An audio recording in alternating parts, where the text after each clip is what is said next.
Hi beauties, welcome back. It's your host, Felicia and Rowena.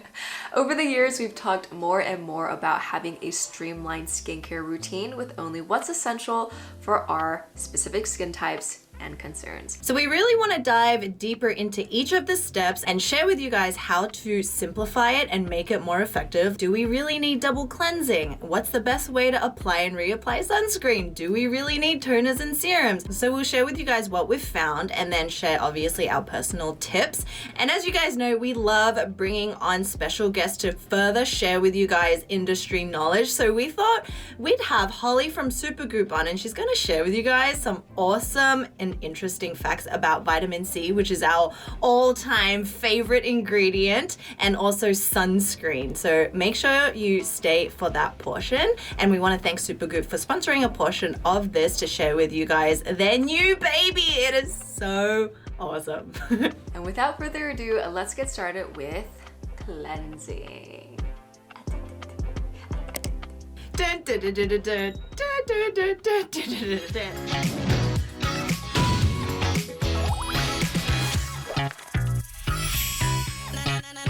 As we know, cleansing is one of the most important steps in our skincare routine, second probably only to SPF, which we'll get into in a little bit.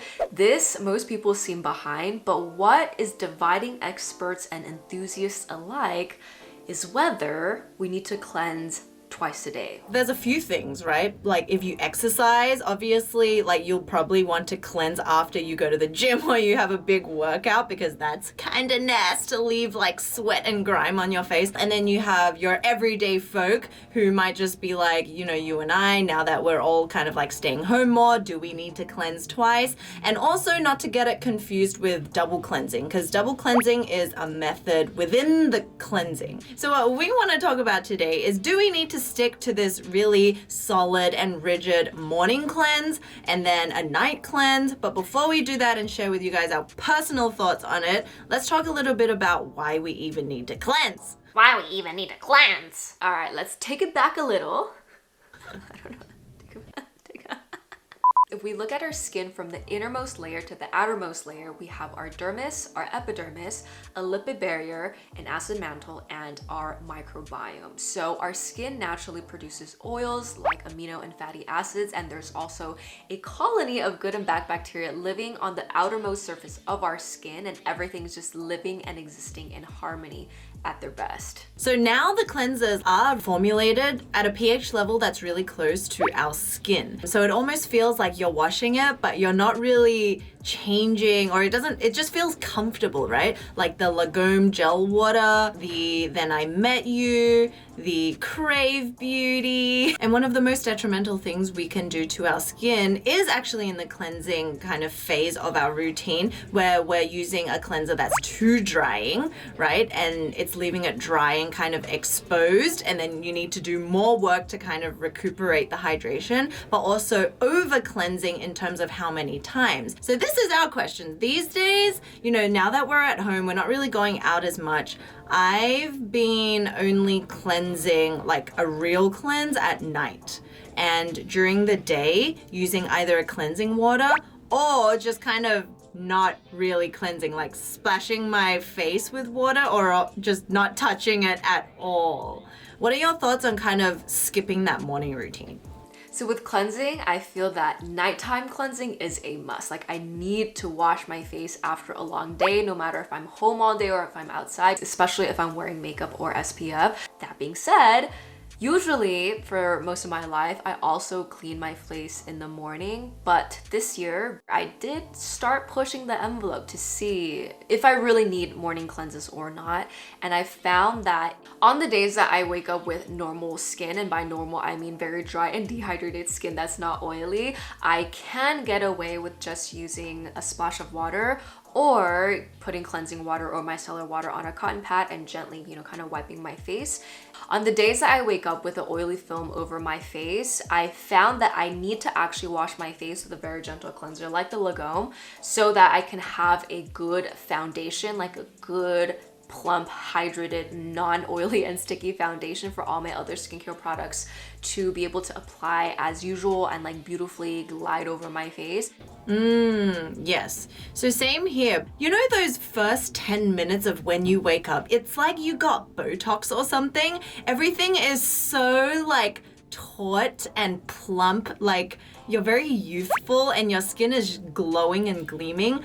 And then later on throughout the day, it becomes like, it starts to shrivel a little, right? And I think kind of taking it back to minimalism, I feel like after using cleansing waters or just splashing my face and then going on with the routine, there isn't much difference. Like I haven't had any adverse reaction of like, you know, my pores getting more clogged for not cleansing in the morning. So it's actually been a really like a subtle, refreshing and calming way to clean the face in the morning. And going back to like what Ro was saying, I really enjoy the nighttime cleanse because it really is self-care. You're like washing away all your thoughts, all your like nastiness from the day. Washing yes, letting it run down the drain and you're like, okay.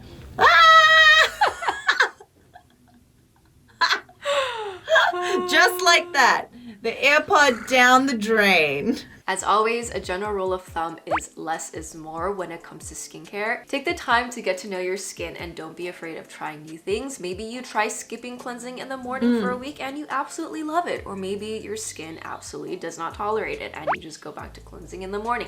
But it's through these trial and errors that we'll learn more about our skin and ourselves. So moving on to now, toning. So toning, as we know, isn't necessarily like an essential step, but personally, I love toning, especially like toning waters, toning essences, especially ones that you can keep layering on. And the interesting thing is back in the day, toners were more of like an astringent. It was there to kind of take away and strip excess oils, which is why I think it got like a bad rap back in the day. But now with all the new like kind of Korean formulations and everyone observing and knowing that gentle is best, they are formulated not to further wipe away impurities on the skin, but to restore hydration. And as we've talked about in our like last couple of videos, hydration can be the problem solver to things like acne, hyperpigmentation, you know, like psoriasis, eczema, all of this stuff. What I found works best for me is after cleansing my face, I'll get a towel and very gently pat my face dry to about 70% dry. And then I go in with a toning spritz or just, you know, any regular old toner, pat that in and quickly use a moisturizer to lock everything in. Applying a moisturizer to damp face really helps, makes a big difference for my dry skin. And so because of that, I would rather skip my serum steps than my toning step. What about you, Fel? Yeah, so I'm like you. Toning has to be in my routine because actually when I skip it, there are times that I've skipped toning because I'm curious, like if I just cleanse, go into a moisturizer for like oily skin, what would happen? And in that kind of time frame, I do realize that it gets super dry, like for some reason, and then I actually break out from it. So it kind of goes back into this like trying to find the equilibrium, trying to find the balance. And we also found that when your skin, after you wash it, when it shifts up into that higher region of the pH level, that the acne causing bacteria, P. acnes, actually thrives in that area, which makes so much sense. And I was just like, okay, it's all coming together, which is why I love these, you know, like very light, fast absorbing toners. And the great thing is that they're all so affordable with really great ingredients. This is just the newest one from Sioris, the Rose. Do you have a preference? Do you like the original or this one? I definitely like the Sioris Time Is Running Out more. I think because of the nourishing oils, the macadamia, the jojoba.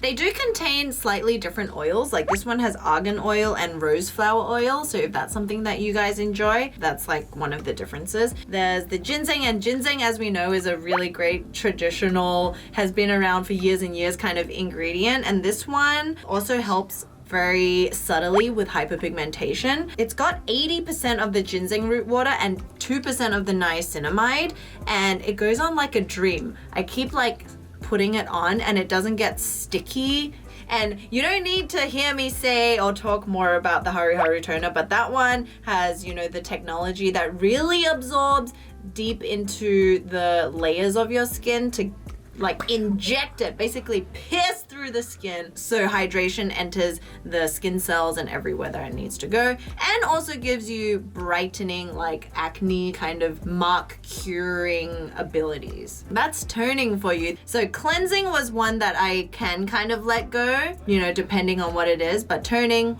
absolutely not. Next up is serums. To both of us, these are definitely more nice to haves than essentials in our routine. Back when Beauty Within first began, we were huge advocates, and more specifically, I was a huge advocate of double layering serums or even triple layering serums. But to be fair, these were mostly with hydrating serums and less with actives like vitamin A, B, C, or even something like chemical exfoliants. But that being said, we learned over the years that you don't actually need to do that. It's like in life, you need to get from point A to point B. You can run, you can skip, you can dance, you can frolic, you can prance, you can fly, you can bike, you can take any one of those paths that get to the same destination, meaning you can do many things to get the same results, but you don't have to do all of them at once. No need to layer all the serums. Instead, allow the single ingredient to really shine and work its magic. And the funny thing is, I feel like during this quarantine or just this year in general, I was trying to think like, when was the last time I actually used a serum? Is when I'm in need of something, and that's normally vitamin A. That's when I'll use like a vitamin A serum, or when I feel like I need an extra punch of like brightening. That actually makes a lot of sense because serums exist to target specific skin concerns that we have. For my dry skin, when it's in need of some hydration and just TLC because it's been too parched, I generally reach for serums that are either very hydrating, like Glow Recipes Plum Hyaluronic Acid Serum, or something that's very skin barrier friendly, like Krave Beauty's Gray Barrier Relief. And because my face is also on the fairer side, you can see that it freckles a lot easier and it's just more prone to sun damage and dark spots. So for that, I love niacinamide and vitamin C. I think vitamin C more than niacinamide for this specifically. And the funny thing is, we have found not only high-end, low-end vitamin C serums with a lot of great supporting ingredients, but recently Supergoop came out with a vitamin C serum that has sunscreen in it, and oh my gosh, it kind of like blew us away because we always talk about the synergistic and complementary effects of vitamin C, vitamin E, and also niacinamide when it's formulated together in a serum, right? And when they came out with this serum sunscreen as a step before moisturizer and before your actual application of a sunscreen, we're like, why didn't anyone do this beforehand? The Daily Dose really is the first vitamin C serum to combine SPF, which is mind-blowing because I feel like this should have existed 5-10 years ago. At SPF 40, it contains a 14% brightening cocktail with 10% vitamin C from 3-O-ethyl ascorbic acid, 2% Kakadu plum extract from down under. I feel like the humble Kakadu plum is really having a moment in 2020 and taking the world by storm. It's like the way that Australian cafes are infiltrating New York City. Kakadu plum, the plum from Australia, is infiltrating skincare. Yeah. We up here! There's also 2% niacinamide, which is one of our favorite ingredients of all time. And as someone who uses vitamin C pretty frequently, this formulation really is a complete game changer. It has this super lightweight consistency that's like slightly milky and translucent that just applies like the most beautiful glowy serum you can think of. And the glow that it gives you is like Krave Beauty's SPF, but instead of it being just SPF, it's SPF and vitamin C and a serum.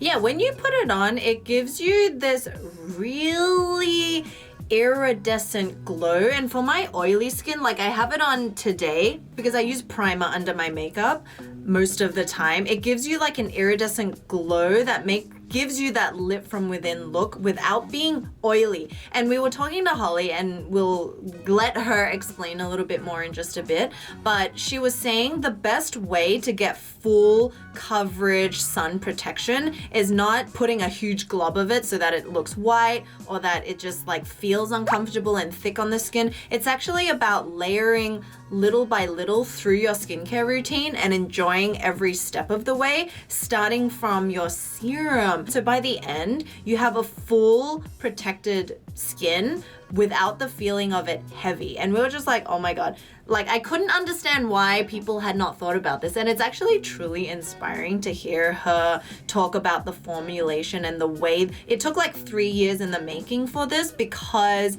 it was so difficult to find a stable form of vitamin C. So let's chat with Holly for a bit, because she has all the deets on this awesome serum.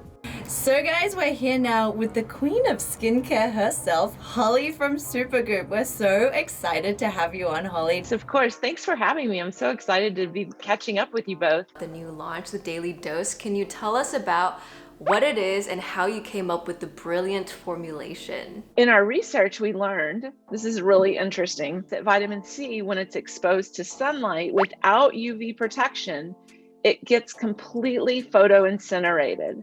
So it's 100% rendered ineffective when you walk outside the front door. But when it's combined with SPF, the antioxidant capacity is just super boosted to provide this superior level of protection from both the UV-induced free radical damage and the UV damage that just happens from being outdoors, or sitting by a window. So as Supergoop loves to do, in simplifying routines and making things just super easy for everyone, we created Daily Dose, which we're so excited to get out there into the world so that people have an option for getting the benefits of the vitamin C, along with the protection that we not only need for our skin, but the protection that the vitamin C needs from the sun. So can you tell us a little bit about like maybe the hiccups along the way with formulation? Because, you know, knowing that vitamin C works well with sunscreen and things like alpha arbutin or even ferulic acid during the day, like why haven't we seen anything like this before?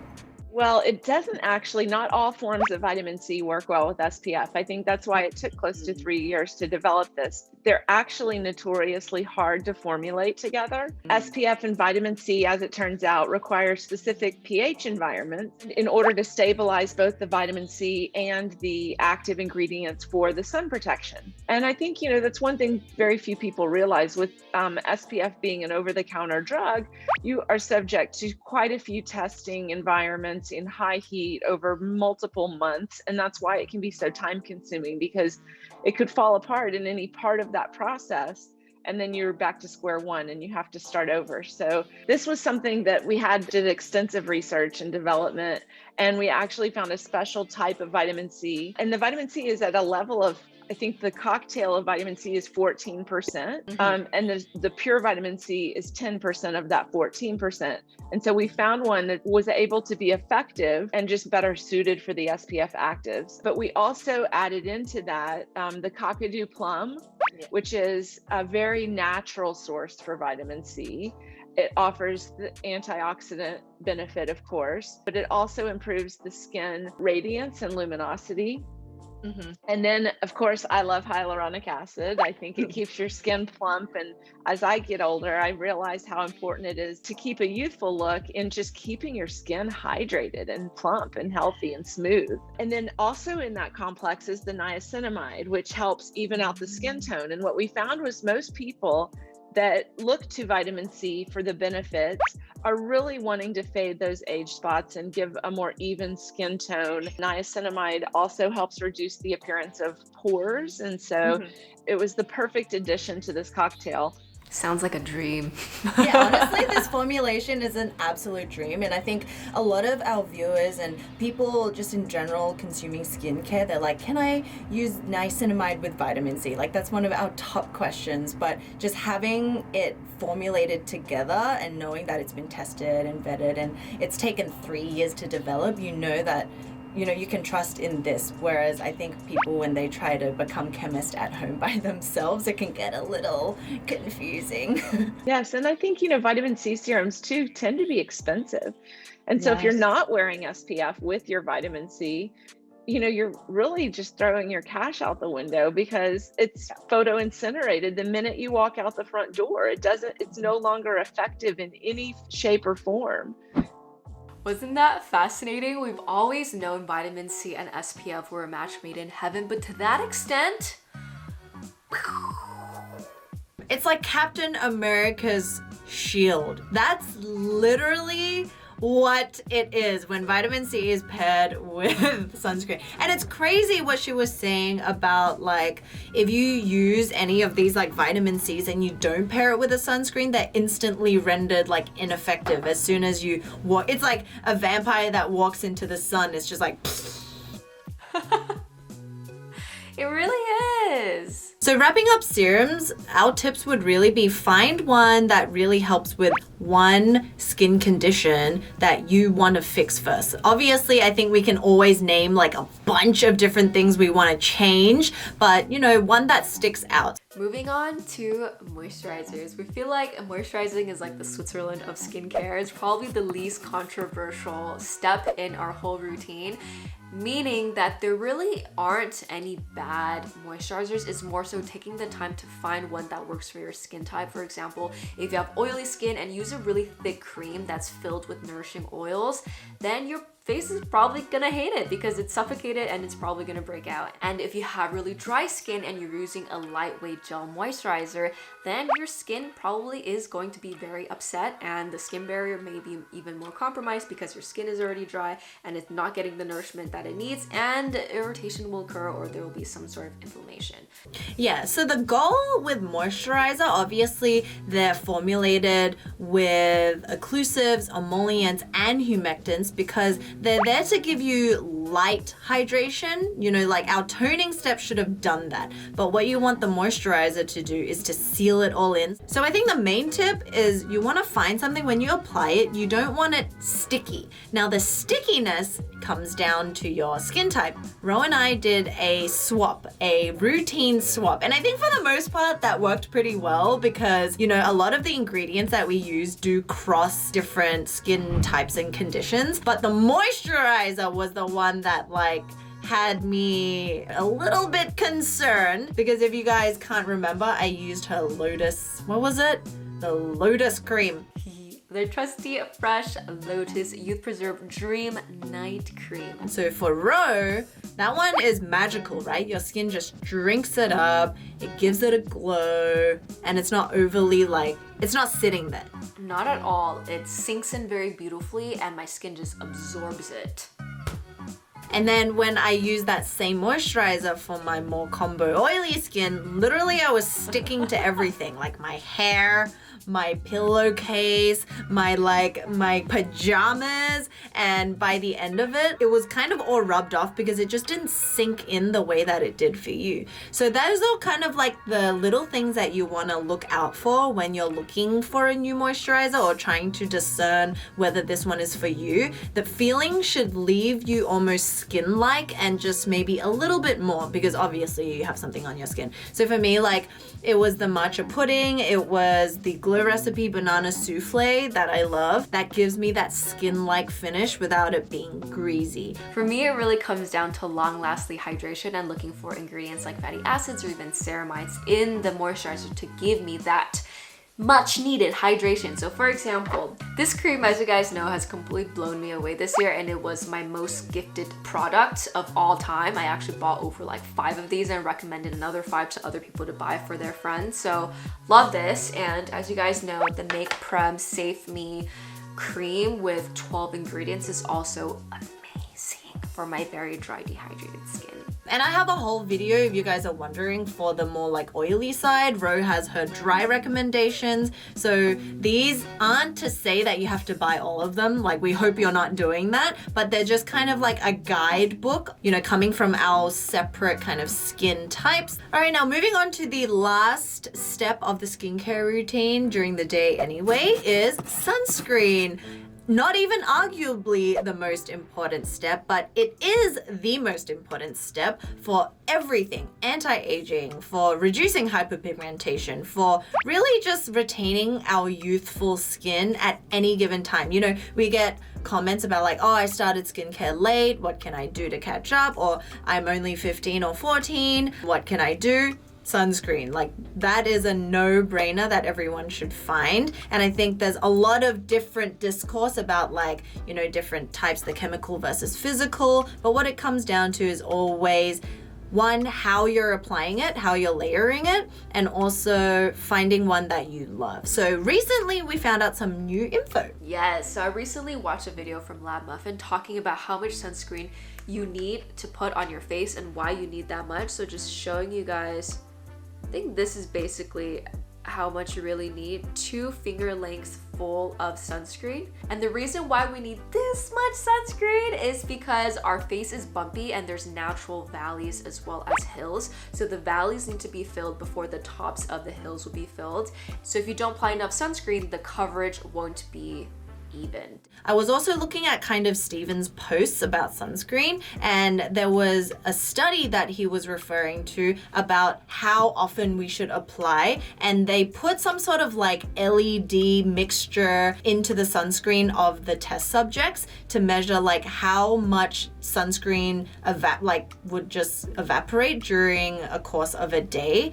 And they found that not just hydration, but also the wearability of sunscreen starts decreasing every about 2 hours. But actually, if you apply a solid application at the beginning, then you don't need to actually apply that often, like if you're just kind of going about your day. So this is why layering it on, you know, in like little applications within your routine, first in the serum, moisturize, and then your extra sunscreen, by the end of it, you'll be good to go. And find one that you like. So for example, one I've been using is this 9 Wishes Sun Moisturizer. It's SPF 50 plus. I just love it because it's like a moisturizer. I really love the sunscreens that feel lightweight, spreads really easily. I don't mind a little bit of like brightening effect if it is kind of not cast, but you know, that whitish kind of feeling, because depending on how you apply it, if it is layer by layer, that will just absorb into the skin really nicely anyway. And then there's also the Sun by Me sunscreen that I adore because it's part of that HA/BHA kind of green line. Then there's a plethora of different ones from obviously Supergoop because that's what they choose to hone in on. And I think that's why they're so interesting and they stand out, because they just focus on sunscreen and find all the different innovative ways to give you guys different forms so that you'll enjoy it and use it. Yeah, it's like they've looked at every single step of your routine, be it skincare and makeup, and just try to think of ways to how they can combine sunscreen with products that exist already. For example, primers, makeup setting sprays, mineral powders that you can dust on your face throughout the day just to get that SPF and to help you not look like a grease ball. Brilliant, so brilliant. So because the chat with Holly was so insightful, that's why we thought we'd create a whole other video for you guys. So we asked her a bunch of questions that we always get about sunscreens, layering, and that will be Saturday's video. So following it on, make sure you stay tuned for that because there's so much that we learned from her as well that she should just share directly with you guys. It really was such an inspirational and refreshing conversation we were able to have with Holly, hearing about her personal story, about her personal mission of slowing down the increasing rates of skin cancer. So if you guys want to check it out this weekend, be there or be square. So if you have any further questions, of course, leave them in the little question box below. We read all of it. We really do. And with that, thank you guys so much for joining us, and thank you again to Supergoop for sponsoring a portion of this video. We'll see you guys in this weekend's video. Weekend! Bye!